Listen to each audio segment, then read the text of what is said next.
નમસ્કાર મિત્રો, સ્વાગત છે તમારું અમારી યુટ્યુબ ચેનલ છોડ સાહિત્ય અને શિક્ષણમાં. હું છું પ્રાધ્યાપક આર.કે. વાળા અને આપના માટે લાવ્યો છું ઝવેરચંદ મેઘાણીના વાર્તા સંગ્રહ સૌરાષ્ટ્રની રસધાર ભાગ 4માંથી એક સુંદર લોકવાર્તા. આ લોકવાર્તા અવકાશની અપ્સરા વથલની છે. વાર્તાનો પ્રારંભ કચ્છ પિયર કકડાણા ગામમાં ઓઢાજામ આજે 8 મહિને પાછો ઘરે આવે છે. તેના સ્વાગતમાં ઢોલ અને શરણાઈ વાગે છે. માળીએ બેઠેલી ઠકરાણી આ જોઈ દાસીને પૂછે છે. દાસી પૂરી વાત કરે છે અને સવારી મોલની નીચેથી નીકળે તો મને એમાંથી ઓઢો દેખાડજે એવું કહે છે. આવું કહેનાર ઓઢાની ભાભી મિનળદે છે. સવારીમાં ઓઢાને જોઈ મિનળદેના મુખમાંથી વાહ ઓઢા, વાહ ઓઢા, વાહ ઓઢા એમ 3 વખત બોલાઈ જાય છે અને સવારી ગઢમાં જાય છે. સવારે ગઢમાં ડાયરો જામ્યો છે. કસુંબા લેવાય છે. તેમાં મિનળદેની દાસી આવી કહે છે, બાપુ ઓઢાજામને મારા બાઈ સંભાળે છે. હા હા, જઈ આવ બાપ, તું તારી નવી ભોજાઈને તો મળ્યો નથી એવું ઓઢાજામના મોટાભાઈ જામહોથી કહે છે. અહીં મિનળદે સોળે શણગાર સજી ઓઢાની વાટ જુએ છે.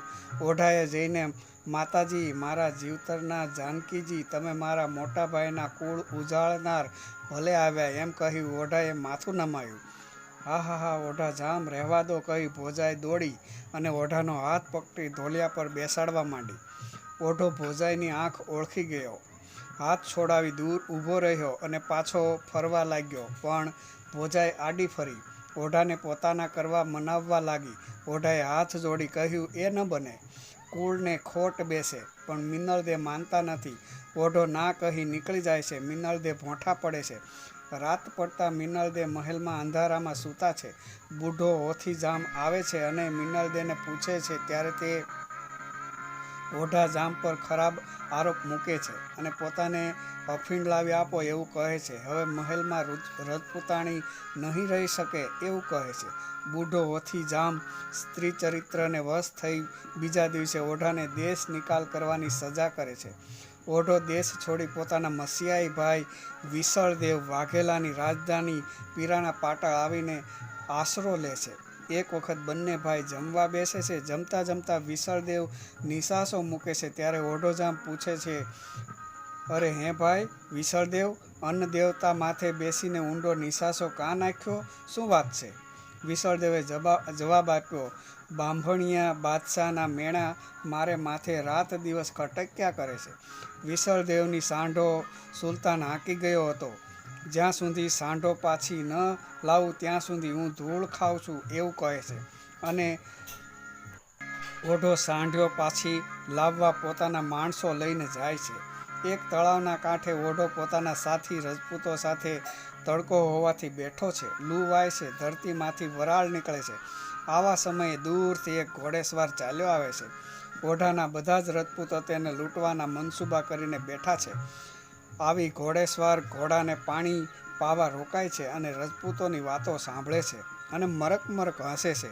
જરાક પરચો તો દેખાડું એમ વિચારી એણે ઘોડાનો તંગ તાણ્યો અને એવો તંગ તાણ્યો કે જેમ વેપારી ત્રાજવું ઊંચું કરે તેમ ઘોડાને તોળી લીધો. ઓઢો અને બધા રાજપૂતો તેની હિંમત અને શક્તિને જોઈ રહ્યા. તે જુવાન નજીક આવ્યો. તેના રૂપ જોઈ સૌ ચકિત બની ગયા.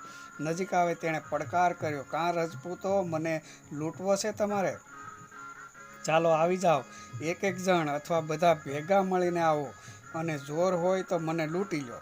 ઓઢાએ કહ્યું, માફ કરો અને કસુંબા લેવા આવો.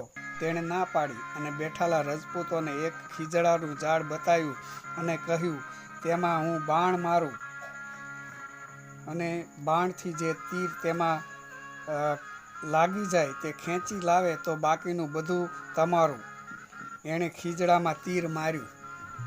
તીર 4 આંગળ બહાર રહ્યું. ઓઢોજામ બોલી ઉઠ્યો, વાહ બાણાવળી, વાહ ધનુર્ધારી, વાહ રે તારી જનેતા, ધન ભાગ્ય તારા વાળના લેનારી રજપૂતાણીને, વાહ રજપૂતડા. અસવારે હાંકલ દીધી, રજપૂતો જાઓ અને તીર ખેંચી લાવો. રજપૂતો ઉઠ્યા અને તીર ખેંચવા પ્રયત્ન કર્યા પણ તીર બહાર ન નીકળ્યું. ઓઢાના અસવારો શરમાયા એટલે યુવાન રજપૂત પોતે ચાલ્યો અને માખણમાંથી વાળ ખેંચે તે રીતે તેણે તીર ખેંચી કાઢ્યું. અજાણ્યા યુવાનના એક પછી એક પરાક્રમ જોઈ ઓઢાને સુરાતન ચડે છે. ઓઢાએ બાવડું ઝાલી અસવારને ઘોડેથી ઉતાર્યા અને પ્રેમ ભરી નજરે ઓઢાએ પૂછ્યું, બેલીડા, તમારું નામ અને ઠેકાણું તો કહો. મારું નામ હોથી નગામરો અને ઉલામણાનું નામ એકલમલ. તમારું નામ? એકલમલે પૂછ્યું. મને ઓઢો જામ કહે છે. આહા હા હા.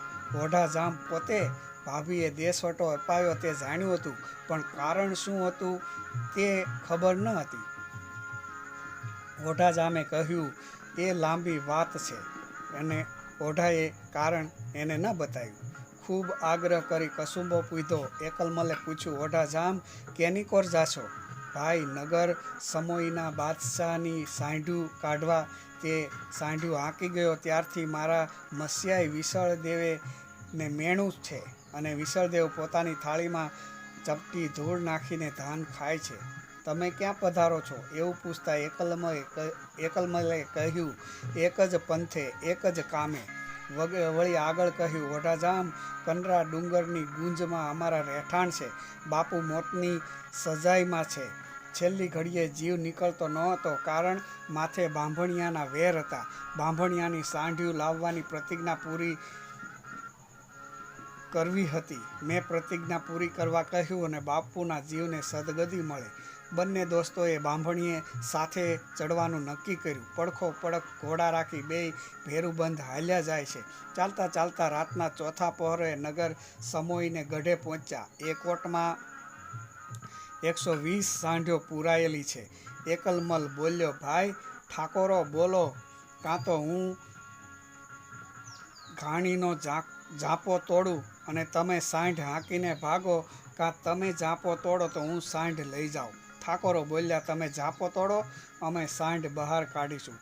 એકલમલે ઝાંપાની નીચે જગ્યામાં પીઠ ફેરવી જોર કરતા ઝાંપો ઉચકી ગયો. રજપૂતો ચાલ્યા સાંઢો કાઢવા, પણ સાંઢો નીકળતી નથી. સાંઢોએ બૂમ બરાડા કર્યા. ચોકીદારો જાગ્યા. બાંભણિયા ગામમાં બૂમ પડી કે ચોર. સાંઢ્યું ન નીકળતા રજપૂતો કગરવા લાગ્યા.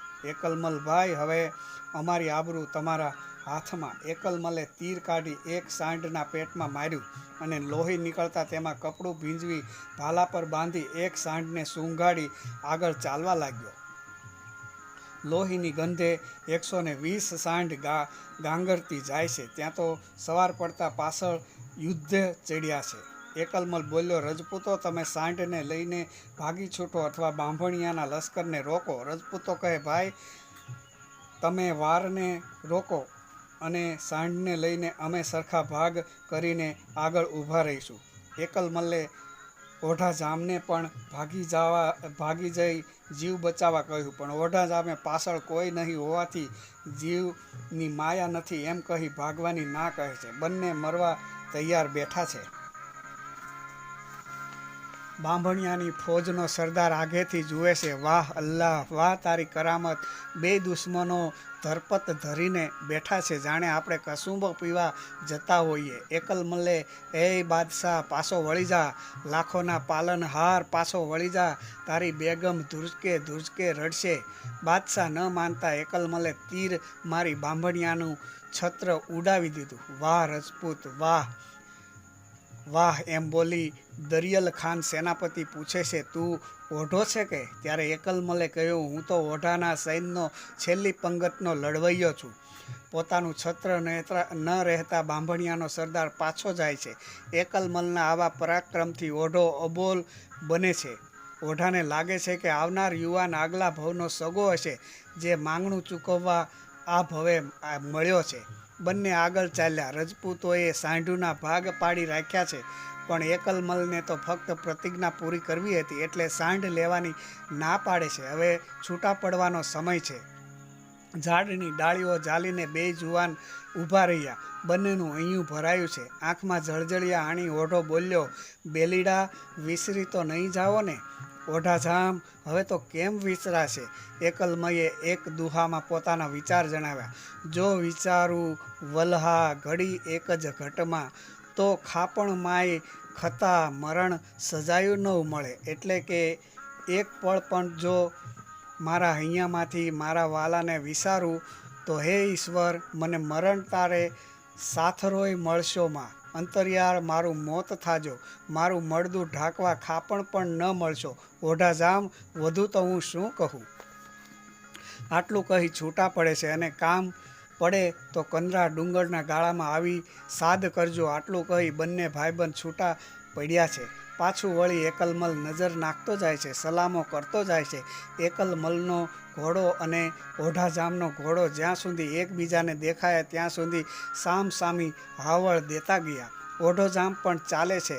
તેને અચાનક વિચાર આવે છે કે છેલ્લે છૂટા પડ્યા ત્યારે સ્ત્રી પુરુષને કહે એવા દુહા એકલમલે કાં કહ્યા.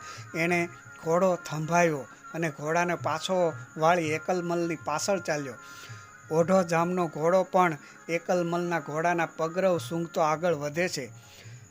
ચખાસરના ઝુંડમાં જઈ ઓઢાજામના ઘોડાએ હાવળ દીધી તો સામી એકલમલના ઘોડાએ હાવળ દીધી. ભાથો, તલવાર, બખ્તર ઝાડને ટેકે પડેલા છે. ઓઢાએ જાણ્યું એકલમલ તળાવમાં નહાતો હશે. પાળે ચડીને જોવે છે તો પાણીમાં એક પદમણી નહાય છે. એકલી સ્ત્રી દેવાંગના જેવા રૂપ પાણી પર તરે છે. પદમણીએ પાળ પર ઓઢાજામને જોયો. ઉઘાડું અંગ પાણીમાં સંતાડી દીધું અને કહ્યું, ઓઢાજામ ઝાડની ઓઠે ઊભા રહો. હું તમારો એકલમલ નહીં, હું તો વોથલ છું. હું નારી, મને મારી આબરૂ ઢાંકવા દ્યો. ઓઢોજામ અવળો ફરી ગયો. પદમણી પાણીમાંથી બહાર નીકળી અને બોલી, ઓઢા રાણા આવો. વાચા વગરનો ઓઢો પાછળ પાછળ ચાલવા લાગ્યો. કંદરાના ડુંગરના ભોંયરામાં દાખલ થયા. ઓઢો પથ્થરની શિલા પર બેઠો. પદમણી અંદર ગઈ અને થોડી વારમાં બહાર આવી. સ્ત્રીના વેશમાં અને સ્ત્રીના શણગારમાં આવી. ઓઢો તેને એકી નજરે જોઈ રહ્યો. વોથલ બોલી, પ્રતિજ્ઞા લીધી હતી બાપનું વેર ન લઉં ત્યાં સુધી લગ્ન ન કરું. વેર પૂરું થતાં તારી સાથે વિવાહ કરવા ઈચ્છા થઈ પણ તારી સામે અંતર ઉઘડી ન શક્યું. પણ ઓઢા જોજો, મારી સાથે સંસાર માંડવો રમત વાત નથી. હું મૃત્યુ લોકની માનવી નથી, હું અવકાશી અપ્સરા છું. લગ્ન પછી તારા ઘરમાં અપ્સરા છે એવું બહાર પડે તો આપણા વચ્ચે કોઈ સંબંધ નહીં રહે અને મારે આકાશ માર્ગે જવું પડશે. લગ્ન પછી 10 વર્ષ સુખેથી વીતે છે. ઓથલના ખોળામાં 2 દીકરા રમે છે, જખરા અને જેસળ તેનું નામ. એક દિવસ ઓઢાને ચોમાસાની ઋતુમાં પોતાનું વતન ભૂમકા સાંભળે છે, યાદ આવે છે. તેની આંખમાંથી આંસુ નીકળે છે. વોથલે પૂછતા કચ્છમાં જવાની તેની ઈચ્છા છે.